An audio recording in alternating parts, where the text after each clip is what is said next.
En el mes de la Biblia estamos avanzando en diferentes temas y hoy toca hablar de Jesús y la Biblia, Jesús y la palabra. Había un cartelito que, ahí está, Jesús y la palabra, que es un tema que parecería medio obvio, medio como redundante, porque Jesús y la palabra uno dice, bueno, están súper asociados, es como la misma cosa. Jesús es como decir Dios y la bondad, ¿no? Bill Gates y la computación, qué sé yo, es como hablamos de la misma cosa, es como redundante. ¿Sí? Uno diría, a ver, si la Biblia es el manual que explica todo lo que hay que hacer y todo lo que está prohibido hacer, Jesús es el que se sacó un 10, ¿no? Sin embargo, si uno lo mira no tan a simple vista, también puede preguntarse, ¿cómo fue la relación entre Jesús y la palabra escrita, la palabra que él recibió? ¿Fue una relación natural, fácil, fluida? ¿O fue una relación conflictiva? ¿Cómo se llevó Jesús con la palabra, con el texto escrito que él recibió? Acuérdense que a Jesús justamente lo acusaron de no respetar las escrituras. Fue acusado de eso. Así que bueno, vamos a ver algunos asuntos referidos con este tema. Por empezar, tenemos que recordar o tomar en cuenta que Jesús nació en una cultura impregnada de Biblia. La Biblia era el gran tesoro. La Biblia que conocemos no era así. Era lo que conocemos como Antiguo Testamento. Eso era lo que existía entonces, ¿no? Y además no era un libro, sino que era una cantidad de rollos de pergamino, de un cuero finito, escrito a mano.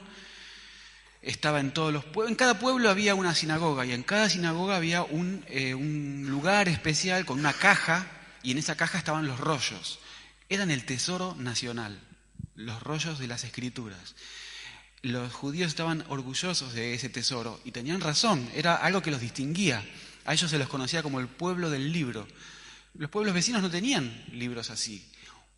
Ellos sentían que sus pueblos vecinos estaban gobernados por reyes y por dioses caprichosos que muchas veces movían la verdad, lo justo y lo injusto digamos, a favor de lo que a ellos les convenía.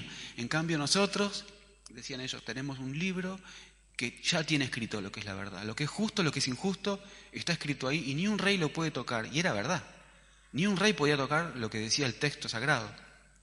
Tenían un grupo social dedicado específicamente a conservar el texto. No se podía tocar una coma, los textos se copiaban a mano. Y había un grupo de los escribas, tenían el trabajo de copiar. Y ellos tenían normas para que ni una coma ni un punto fuera modificada. Ellos decían que si, por ejemplo, estaba un copista, tenía que ver una letra y copiarla. Ver la otra letra y copiarla. Aunque supiera de memoria la palabra, tenía que mirar y mirar. Y si un rey venía y le preguntaba algo, no podía levantar la vista, ¿no?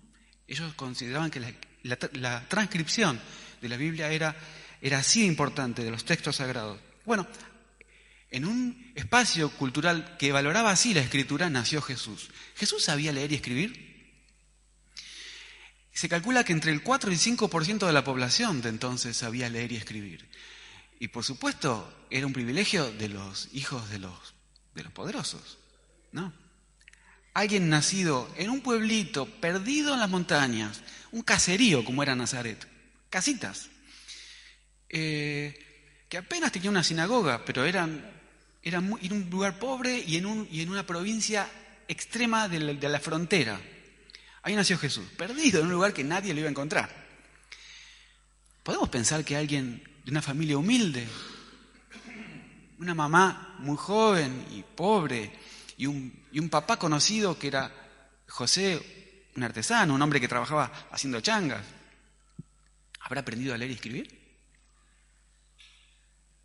Bueno, por suerte hay algunos relatos del Evangelio que muestran a Jesús en uno escribiendo con el dedo en la tierra, ¿se acuerdan? Así que ahí sabemos que sabía escribir. Y en otro que entra a la sinagoga de Nazaret y le dan para leer un rollo y él lee Isaías, así que sabía leer. ¿Cómo aprendió? Dios sabrá. Qué bueno que él pudo acceder directamente a las Escrituras. Bueno, Hay un texto muy, muy lindo que habla de Jesús siendo niño. Es como Jesús creció con la palabra, decía, ¿no? Aprendió a leerla. Miren, José y María iban todos los años a la ciudad de Jerusalén para celebrar la fiesta de la Pascua. Esto es como ir del extremo de un pueblito allá en el norte a la capital. Cuando Jesús cumplió 12 años, los acompañó a Jerusalén. Al terminar los días de la fiesta, sus padres regresaron a su casa, pero sin que se dieran cuenta, Jesús se quedó en Jerusalén.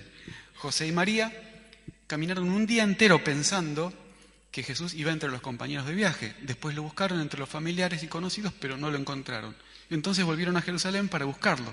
Al día siguiente encontraron a Jesús en el templo, en medio de los maestros de la ley. Él los escuchaba con atención y les hacía preguntas. Todos estaban admirados de su inteligencia y de las respuestas que daba a las preguntas que le hacían. Sus padres se sorprendieron al verlo y su madre le reclamó: hijo, ¿por qué nos has hecho esto? Es muy linda la escena porque es un reclamo de mamá y es una actitud de un nene de 12 años que lo que quiere es entender. Necesita entender. Ha vivido ya 12 años en un mundo que no se entiende y que no es bueno, no es lindo el mundo. Y ya llega el momento de que tengo que tratar de entender. Por eso anoche decía, y yo sostengo, que los chicos de 12 años hay que respetarlos especialmente, porque esa edad, 12, 13, es cuando la búsqueda de sentido es algo central, es algo vital, ¿no? Qué lindo habrá sido encontrarse a Jesús de 12 años, ¿no? Debe haber sido muy lindo. La otra cosa que quiero mencionar es que Jesús aprendió a hacerle preguntas al texto. El texto le generaba preguntas a Jesús. Jesús encontró en las Escrituras textos maravillosos, cosas inspiradoras, poesía y además texto escrito por profetas que imaginaron mundos posibles. Por supuesto que ahí Jesús debe haber su cabeza, ¿no? Pero también encontró textos que le generaron seguramente grandes preguntas. Por ejemplo, la persona que contraiga una infección se vestirá de harapos y no se peinará. Con el rostro semicubierto irá gritando: impuro, impuro, y será impuro todo el tiempo que le dure la enfermedad. Es impuro, así que deberá vivir aislado y fuera de campamento. Esto Jesús lo vio cumplido, porque en sus tiempos todavía el que tenía lepra, por ejemplo, expulsado. Afuera de la ciudad, come si alguien le lleva algo. Hasta allá. Casi siempre un familiar se arrimaba, dejaba las cosas y se iba corriendo. Y si no, no comerá, ¿no? Y si tiene frío. Por eso andaban juntos los leprosos siempre, andaban entre ellos porque tenían alguien. Y Jesús vio esa realidad y dijo: ¿cómo este texto? Probablemente a Jesús este texto le generó preguntas. O este otro. Dios le ordenó a Moisés que les dijera a los israelitas: ustedes deben respetar el sábado como el día de descanso que yo les he señalado. El sábado será para ustedes un día muy especial y deberán respetarlo siempre. Cualquier israelita que no lo respete será condenado a muerte. Cualquiera que trabaje en ese día será expulsado de entre ustedes, ¿no? Y también esto Jesús lo vio. La condena muy dura respecto a aquel que no respetaba el día, que trabajaba un sábado. Pero ya hablar de condena a muerte es una cosa que... digo esto para, bueno, un poco... Quizás a algunos nos ha pasado que hemos encontrado un texto que dijimos: ¿y esto? Es la palabra de Dios, pero ¿cómo se entiende esto? ¿No? Entonces, qué bueno saber que uno se puede acostar complicado con algo que no lo entiendo, no me gusta, puede pasar. Y no es un pecado sentir que a mí no me cierra un texto, sino que esa pregunta, esa inquietud, es algo que seguramente Dios valora. ¿Vieron el texto este de Salmo 1 que dice: bienaventurado el varón que no anduvo en consejo de malos? Y que dice: en su ley medita de día y de noche. Y Dios valora al que de día y de noche está pensando: pero ¿cómo es esto? ¿Cómo es? ¿No? Así que Jesús se encontró con un texto que le generó preguntas y aprendió incluso que el texto sagrado se puede usar para hacer el mal. ¿Se puede usar el texto sagrado, la Biblia, para hacer el mal?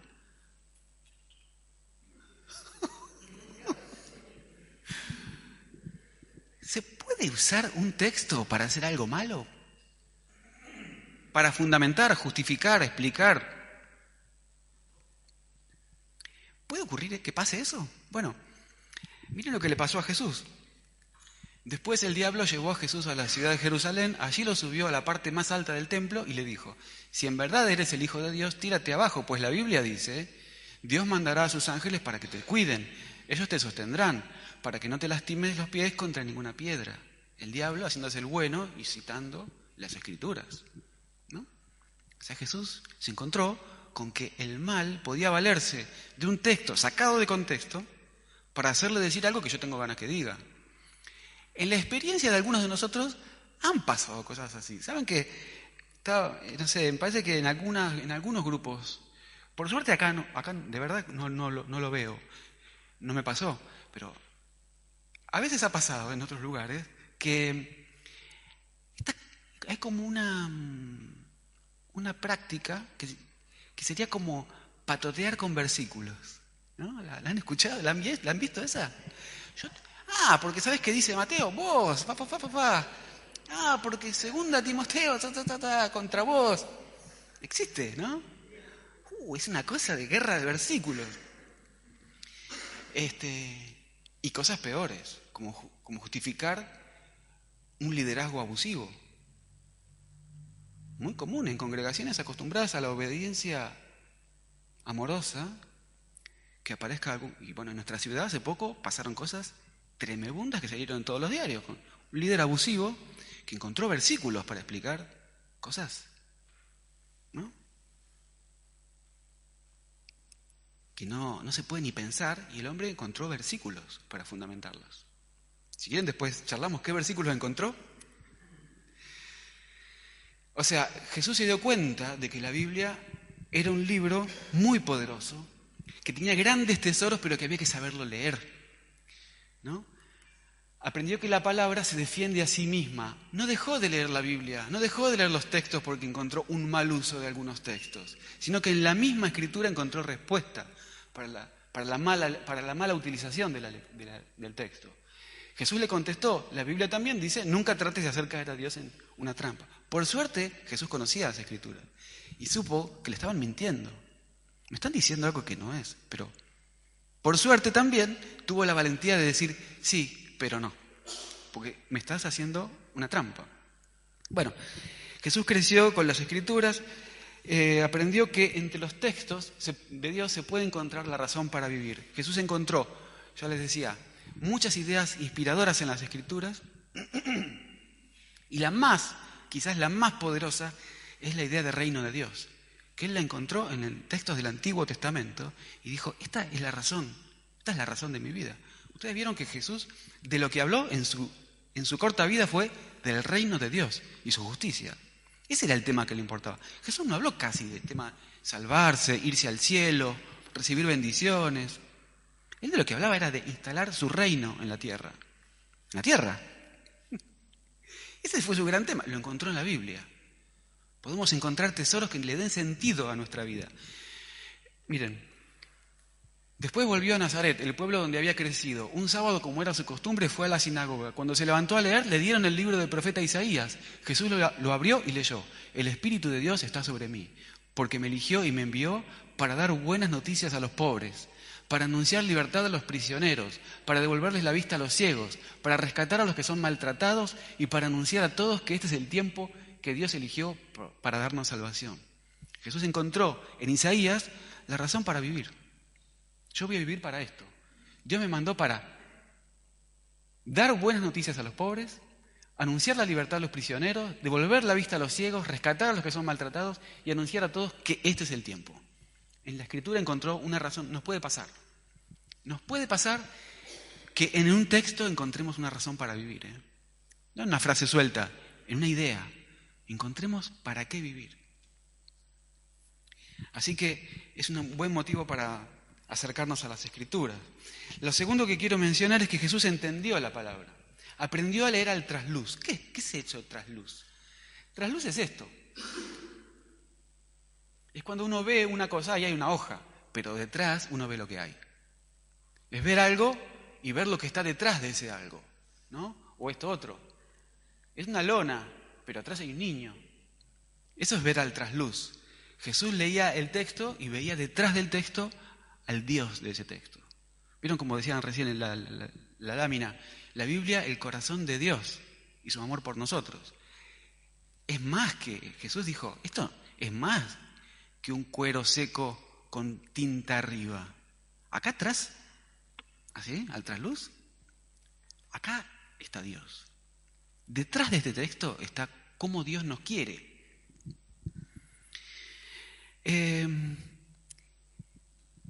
¿Cómo era esto del sábado?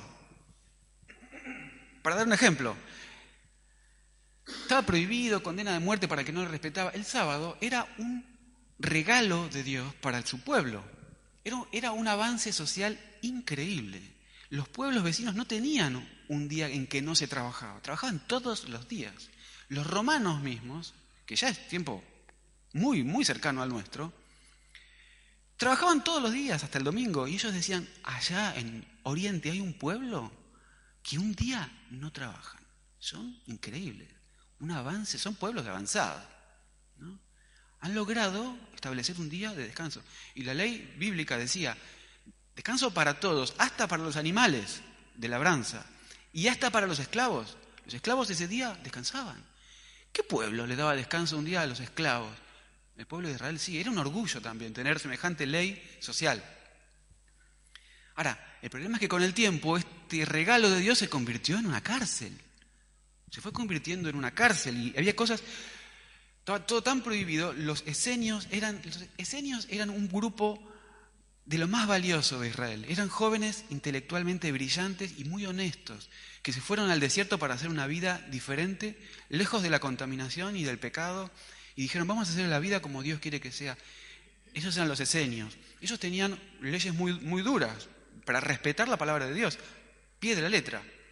Entonces ellos, por ejemplo, respecto del sábado, decían así: nadie vaya al campo para hacer un trabajo en sábado.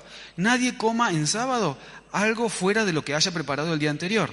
Nadie preste auxilios de parto al ganado en sábado. Y si cae en una cisterna o en un hoyo, no sea rescatado en sábado. Si un ser humano cae en un lugar pantanoso o en un depósito de agua, nadie lo extraiga con una escalera, una cuerda u otro medio. Eran gente buena, no eran gente mala, pero quería hacer el bien. Los fariseos no eran tan duros. Los fariseos marcaban la norma en la ciudad donde vivía Jesús. Los fariseos eran un poco más blandos. Ellos decían, se puede quebrar el sábado. En caso extremo se puede quebrar. Se puede quebrar. Cuando alguien te ataca y está en peligro tu vida, puedes defenderte. ¿Saben que los esenios decían que ni siquiera entonces? Israel perdió batallas en la resistencia contra Grecia porque fueron atacados el sábado. Los griegos eran muy inteligentes. Atacaban el sábado. Y ellos, no voy a levantar la espada y me matan, pero yo no voy a desobedecer a Dios, ¿no? Los fariseos decían, no, Juanpa, defensa propia se puede. Si un animal o una persona está en peligro, tiene un accidente, se puede quebrar el sábado para ayudarlo. Curar enfermedades no se puede, pero si la enfermedad es mortal, se puede. Ahora, el tema es que Jesús sanó gente en un sábado que no tenía una enfermedad mortal, pero estaba sufriendo. Por ejemplo, una señora encorvada, y Jesús la sanó. Pero es sábado, y sí, pero yo mañana me tengo que ir a otra ciudad, no voy a estar. Bueno, y otro día sanó a un hombre que tenía los brazos y las piernas hinchados porque tenía edema. Y le dijeron, pero es sábado. Sí, pero yo me tengo que ir mañana. ¿Cómo querés que haga? ¿Querés que lo deje? Pero es sábado, y el sábado es uno de los 10 mandamientos. Y sí, pero ¿qué querés que lo deje? Un día Jesús sanó a un paralítico que estaba tirado, que había vivido toda su vida mendigando tirado en el piso, en un colchón. Y Jesús lo sanó y era sábado. Y el tipo se levantó feliz, salió corriendo con el colchón bajo el brazo. Entonces vinieron los religiosos y le dijeron, sanó un sábado y encima vos cargás el colchón, estás trabajando.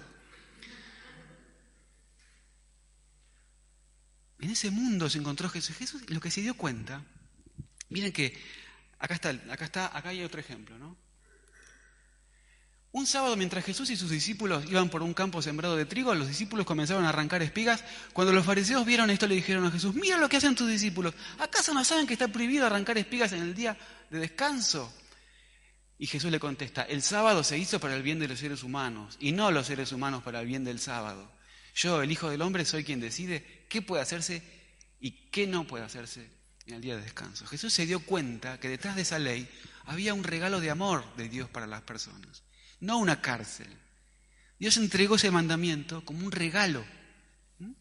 A través del texto, leyendo al trasluz, Jesús encontró un Dios que nos quiere libres y nos quiere felices y nos quiere sanos.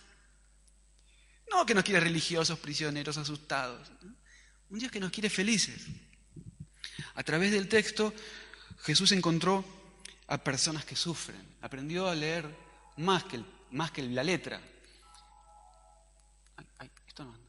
Entonces los escribas y los fariseos le trajeron una mujer sorprendida en adulterio y poniéndola en el medio le dijeron, maestro, esta mujer ha sido sorprendida en el acto mismo de adulterio y en la ley nos mandó Moisés a apedrear a tales mujeres. ¿Tú pues qué dices? Otra vez, le dijeron, mira, la Biblia dice que hay que matarla. ¿Y Jesús? ¿Qué problema? ¿Qué problema? Por supuesto que la ley era buena, la intención era buena, pero dice Jesús, mira, esta mujer ya está muerta, ya la acaban de matar, socialmente murió. ¿Qué más quieren hacer? ¿Por qué mejor no la resucitamos? ¿Por qué no la queremos? ¿Por qué no la cuidamos? ¿Por qué no la escuchamos? Bueno, por esas cosas Jesús no fue entendido, porque leyó las Escrituras. No era que Jesús desobedecía las Escrituras, era que Él entendía las Escrituras. Entendía a dónde iba la Escritura. Es posible ver a través del texto un reino posible. Recuerden que hace mucho tiempo, dice Jesús, hace mucho Moisés dijo no maten, pues si alguien mata a otro será castigado. Pero ahora yo les aseguro que cualquiera que se enoje contra otro tendrá que ir a juicio. Cualquiera que insulte a otro será llevado a los tribunales. O sea, Jesús dice, miren, la Escritura dice ABC. Es el ABC de un reino, de un mundo posible. Ahora yo les digo D, E, F, G, H. Hay más letras. Moisés también dijo, no sean infieles en su matrimonio, pero ahora yo les aseguro que si un hombre mira a otra mujer con el deseo de tener relaciones sexuales con ella, ya fue infiel en su corazón. No alcanza con no tocar a la otra mujer. Si uno está deseando, ya se enfermó. Ya esto no es reino de Dios. Otra de las enseñanzas de Moisés fue esta. Si alguien le saca un ojo a otro, también él le sacará un ojo. Si le rompe un diente, también a él se le romperá otro. Pero ahora yo les digo, no traten de vengarse de quien les hace daño. Si alguien les da una bofetada en la mejilla derecha, pídanle que les pegue también en la izquierda. Si alguien les acusa ante un juez y quiere quitarles la camisa, denle también el abrigo. Si un soldado los obliga a llevar una carga por 1 kilómetro, llévenla 2 kilómetros. ¿Y qué diría Jesús? Si alguien nos apunta con un arma y nos dice, dame el auto.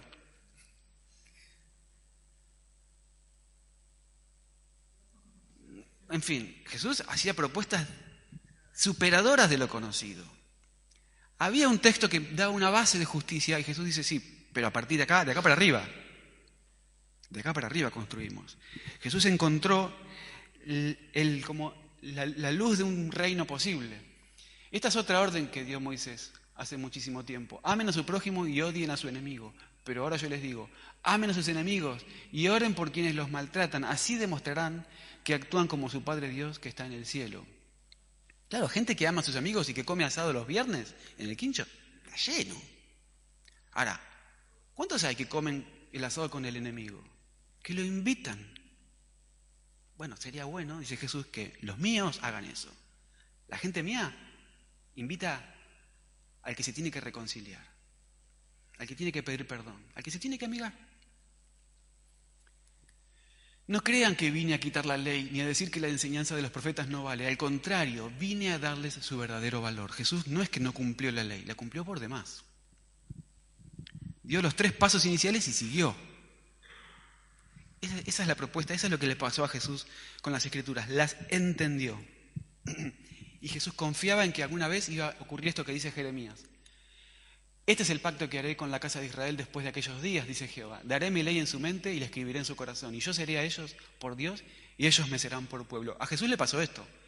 A Jesús le pasó que él leyó la Escritura y dijo, sí, es verdad, es verdad, es verdad. Y además esto, y esto, y esto. En su corazón estaba escrita la ley. No necesitaba memorizar, recitar. La sabía la Escritura, la había leído, la había disfrutado, pero aparte ya había conectado y sabía. Él vino con la conexión, ¿no? Y Dios quiere esto. Dios, es posible que esté soñando esto que dijo Jeremías. Un pueblo que entendió. ¿Qué quiere Dios? ¿Qué le duele a Dios? ¿Qué demanda Dios? Que lo tiene grabado acá. Lo tercero es que se me apagó el aparato. Jesús encarnó la palabra. ¿Qué quiere decir encarnar? Ponerle carne. Se hizo carne. Encarnar es algo que no tenía carne y no tenía cuerpo. Era una idea sin cuerpo. Ahora es una idea con cuerpo. Jesús le puso cuerpo a la palabra de Dios. Para eso hay un texto impresionante que es el último. Juan está tratando de explicar el origen de dónde vino Jesús. Así empieza el Evangelio de Juan. Antes de que todo comenzara, ya existía aquel que es la palabra. La palabra estaba con Dios y la palabra era Dios. Está hablando de Jesús, ¿no? Jesús ese texto lo conocemos algunos como en el principio era el verbo, y el verbo era con Dios, y el verbo era Dios. Y el verbo es Jesús. Cuando Dios creó todas las cosas, allí estaba la palabra. Todo fue creado por la palabra, y sin la palabra nada se hizo. De la palabra nace la vida, y la palabra que es la vida es también nuestra luz. La luz alumbra en la oscuridad, y nada puede destruirla. Dios envió a un hombre llamado Juan para que hablara con la gente y le convenciera de creer en la luz. Juan no era la luz. Él solo vino para mostrar quién era la luz. Y la luz verdadera pronto llegaría a este mundo. Aquel que es la palabra estaba en el mundo. Dios creó el mundo por medio de aquel que es la palabra. Pero la gente no lo reconoció. Miren qué interesante este último, ¿no? Dios creó el mundo por medio de aquel que es la palabra. Pero la gente no lo reconoció. La palabra vino a vivir a este mundo, pero su pueblo no la aceptó. Pero aquellos que la aceptaron y creyeron en ella, llegaron a ser hijos de Dios. Son hijos de Dios por voluntad divina, no por voluntad humana. Aquel que es la palabra habitó entre nosotros y fue como uno de nosotros. Vimos el poder que le pertenece como hijo único de Dios, pues nos ha mostrado todo el amor y toda la verdad. Juan habló de aquel que era la palabra y anunció, ya les había dicho que él estaba por llegar. Él es más importante que yo, porque existe desde antes que yo existiera. Dios nos dio a conocer sus leyes por medio de Moisés, pero por medio de Jesucristo nos hizo conocer el amor y la verdad. Nadie ha visto a Dios jamás, pero el Hijo único, que está más cerca del Padre y que es Dios mismo, nos ha enseñado cómo es Él. Gracias a lo que el Hijo de Dios es, hemos recibido muchas bendiciones.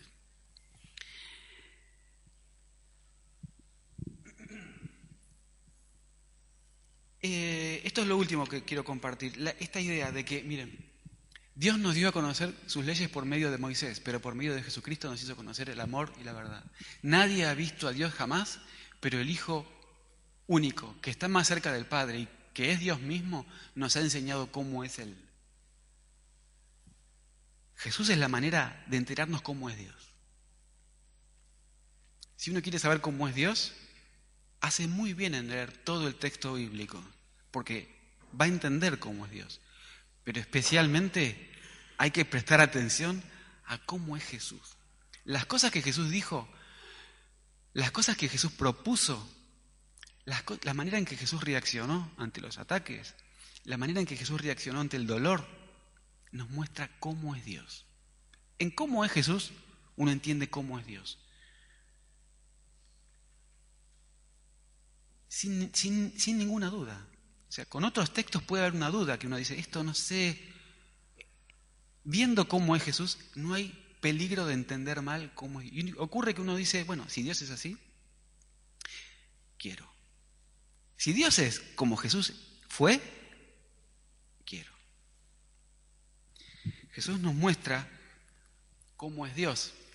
Pero también este texto nos dice que las palabras crean mundos. ¿Vieron eso de que en el principio Juan se remonta al origen del universo? No había nada, pero había una palabra. Y de esa palabra nació todo. Es parecido a lo que dice el Génesis, ¿no? No había nada y de repente Dios dijo, ahora. Y estalló el universo. Empezó el mundo físico, porque Dios dijo, ahora. Y Juan está repitiendo algo parecido, pero dice, esa palabra era Jesús mismo. un texto tan raro, tan poético, tan profundo, tan filosófico, que uno dice, ¿qué me puede dejar a mí para la vida? ¿Qué hago yo el lunes en el principio del verbo? ¿Qué hago en el trabajo? ¿Qué hago en mi casa con semejante verdad tan alta, tan elevada? Bueno, mira, pensar que las palabras crean mundos nos puede dar una ayuda para vivir. Las palabras que decimos crean mundos. Las palabras buenas crean mundos buenos. Las palabras horribles crean mundos horribles. Las palabras que digo en mi casa le dan la forma a mi casa. La palabra que le digo a mi mujer le da forma a una relación. Las palabras que le digo a mis hijos pueden marcar la historia de aquí a más, ¿no? Por lo menos su historia. La palabra que mi hijo me dice me puede asesinar. Las palabras siempre crean mundos. El problema es que a veces los mundos que crean son infiernos. Por eso somos responsables de nuestras palabras. Y está bueno recordar que Jesús era la palabra y una palabra que creó el mundo conocido, y nosotros tenemos la responsabilidad de ser palabras. Porque la otra cosa que nos enseña este texto es que Dios tiene un idioma hecho de personas, ¿no? Como que había una palabra y esa palabra era Jesús mismo. ¿Cómo? Una palabra es una persona así. Para Dios hay un idioma cuyos signos, ¿no? Fonema o signo, unidad mínima, son personas. Un idioma hecho de gente. ¿Cómo es? Miren, es bastante fácil de comprobar. Cuando cada uno de nosotros se pone a pensar, ¿cómo es Dios? ¿Dónde está Dios? ¿Qué me dijo alguna vez Dios? Y van a aparecer fotos de personas en nuestra cabeza. Dios habla en un idioma hecho de personas. Cuando Dios te habló alguna vez, ¿no fue alguna persona que Dios mandó? ¿No es así? Esto es maravilloso, porque habla de cómo Dios le gusta encarnarse, mezclarse con las personas. Habla muy bien de cómo es Dios, de lo generoso que es, pero también es una responsabilidad. Porque entonces quizás nosotros también somos, como decía Pablo el apóstol, ustedes son cartas leídas, ustedes son cartas. Nosotros podemos ser idioma de Dios, podemos ser lo que Dios tiene para decirle a nuestra cuadra, podemos ser lo que Dios tiene para decirle a la familia, a lo mejor. Quizás somos la palabrita que Dios tiene para poner en la oficina. Nosotros, el que quiera, no es que somos los privilegiados, el que desee ser un instrumento de Dios.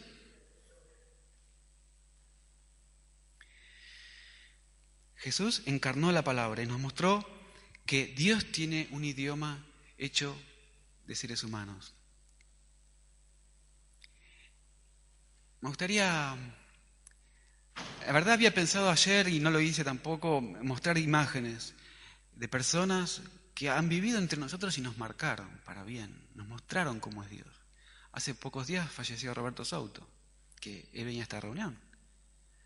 Y una persona que quien lo conoció sabe que este hombre encarnaba un poco cómo es Dios.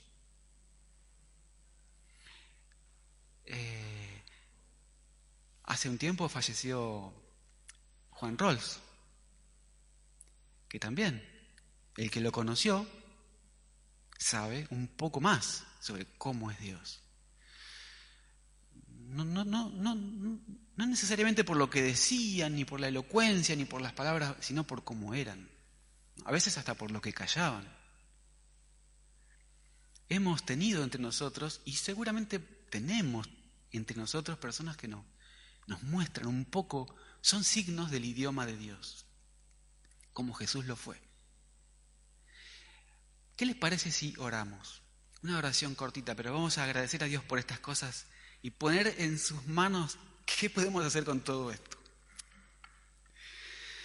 Señor, gracias porque nos diste tu palabra, nos diste el texto y nos diste a Jesús, que lo entendió y que nos lo mostró de una manera nueva.